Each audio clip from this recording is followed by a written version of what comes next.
Hey, 7th grade, this is Miss Reeser here.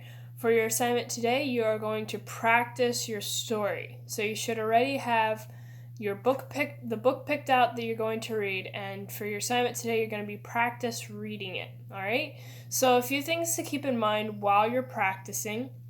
Make sure you use good expression, and use your tone of voice. All right. So if I would be reading How the Grinch Stole Christmas, and the title's backward for you, but if I would be reading this to you and read like every Who down in Whoville liked Christmas a lot, but the Grinch who lived just north of Whoville did not. The Grinch hated Christmas the whole Christmas season. Now, please don't ask why. No one quite knows the reason. It could be his head wasn't screwed on just right. It could be perhaps that his shoes were too tight. But I think that the most likely reason of all may have been that his heart was 2 sizes too small. That's not very exciting, okay? You're probably going to get bored of listening to the story if I read the whole book that way. So make sure to use good expression and excitement, okay? Because if the speaker's not excited about what they're talking about, then the audience isn't going to be excited either. So if you're not excited about reading your book, you're going to have a hard time getting anyone else to be excited about it, okay? So make sure you use good expression, like every Who down in Whoville liked Christmas a lot. But the Grinch, who lived just north of Whoville, did not. The Grinch hated Christmas the whole Christmas season. Now, please don't ask why. No one quite knows the reason. It could be his head wasn't screwed on just right. It could be perhaps that his shoes were too tight. But I think that the most likely reason of all may have been that his heart was 2 sizes too small. So hopefully you can tell a difference between the ways I read. The second time I tried to use more expression and even my facial expressions to communicate what the story is saying. So when you're practicing, make sure you say the title and the author of your book. And again, this is going to be backward for you, but How the Grinch Stole Christmas by Dr. Seuss.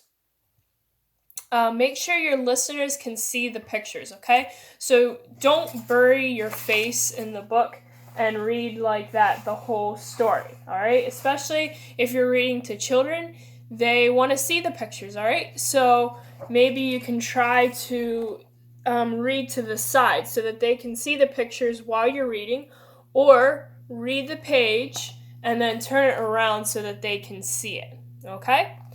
Make sure you don't read too fast. Speak clearly and loudly enough for everybody to hear, but also don't read too slowly, or you're again gonna lose the interest of your audience. Okay?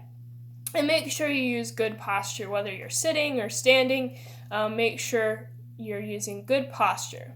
So, again, this isn't just applying to read a children's story, this is applying to speaking. So, these principles apply to when you're talking to an audience. You need to use good expression. You need to change your tone of voice. You need to use your facial expressions to communicate what you're trying to say. You need to speak loudly and clearly enough so that the audience can hear what you're saying, but you don't want to speak too slowly or not too fast. And make sure you have good posture. Make sure Make sure you look like you know what you're talking about. All right.